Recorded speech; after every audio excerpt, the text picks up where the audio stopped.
Hello and welcome to the Popular Science Encyclopedia YouTube channel. I'm Dr. Olivia. As you know, my colleague Dr. Lilia creates fascinating science-focused videos for this channel. Meanwhile, I'll be bringing you content for our book club, where we'll explore book recommendations and detailed summaries together. In today's video, we'll dive into Atmosphere by Taylor Jenkins Reid. Make sure to watch until the end.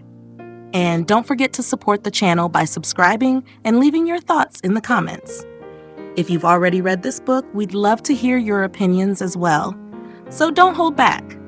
Oh, and while you're here, I'm sure you'll find our popular science videos just as intriguing. So don't forget to check those out too. Now, if you're ready, let's immerse ourselves in the enchanting world of today's book. Allow me to take you on a deep journey into the universe of Atmosphere by Taylor Jenkins Reid. Let me tell you about Atmosphere, Taylor Jenkins Reid's highly anticipated novel set to release in 2025. Reid, as you probably know, is the brilliant author behind hits like The Seven Husbands of Evelyn Hugo and Daisy Jones and the Six. She's famous for her vivid characters and deeply emotional storytelling. This time, she's taking us to a whole new world, literally. The book kicks off in 1980 with Joan Goodwin, a reserved but fiercely intelligent astronomy professor at Rice University. Joan has always been fascinated by the stars, though her life has been grounded, teaching classes, publishing papers, and occasionally babysitting her spirited niece Frances. But when she stumbles across an ad calling for female scientists to join NASA's space shuttle program, something stirs inside her. It's a mix of curiosity, longing, and maybe just a touch of rebellion. Joan decides to apply, though she can't quite picture herself leaving her quiet academic life. Fast forward a few months, and Joan is one of a handful of women accepted into the program.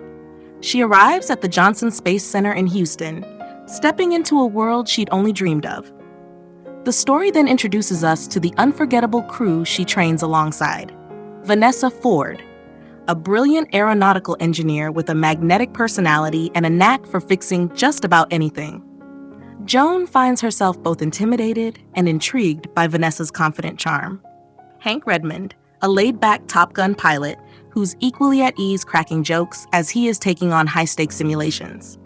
Lydia Danes, a mission specialist who doesn't let anyone forget how hard she's worked to be there, often coming off as sharp and competitive.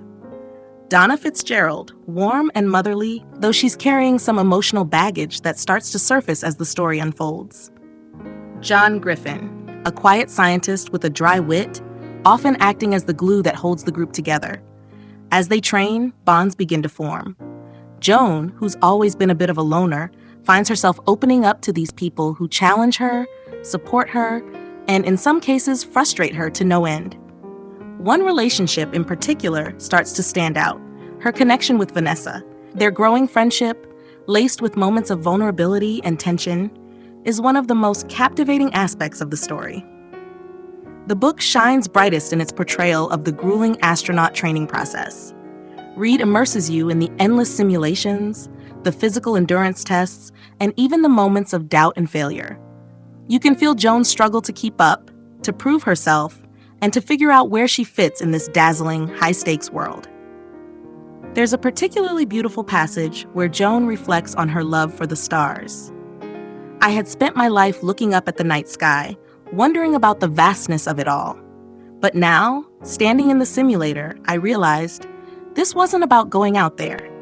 It was about finding a way to bring a piece of that vastness back to Earth. The story reaches its climax as the crew prepares for their first shuttle mission.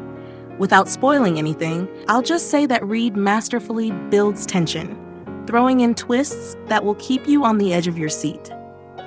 The characters face challenges that test not only their skills, but also their loyalty to one another and their personal limits. One of the things I loved most about Atmosphere is how it balances the technical and emotional aspects of the story. Yes, there's plenty about space exploration, but it's also about human connection, ambition, and the sacrifices we make to follow our dreams. Reid has a way of making you care deeply about her characters, and Joan's journey is no exception. She's a complex protagonist, brilliant and driven, but also deeply uncertain about whether she belongs in this extraordinary world. As for my thoughts, I think Atmosphere is a triumph. It's not just a story about space, it's a story about finding your place in the universe, both literally and figuratively. If I had one critique, it's that some of the secondary characters could have used a bit more development. But that's a minor quibble in an otherwise stellar novel. So if you're into stories that mix history, science, and raw human emotion, you're gonna love this one. It's inspiring, it's heart-wrenching, and it'll definitely make you look up at the stars with a new sense of wonder. All right, my dear friends, we've reached the end of both our book and today's video. Thank you so much for watching all the way through. Until we meet again, take great care of yourself, and may your life always be filled with wonderful books. And don't forget, my friend, Olivia cares about you and sends you her warmest regards. Goodbye for now, my fellow book lover. Until our next video with more exciting books, stay safe and well. With all my love, see you soon.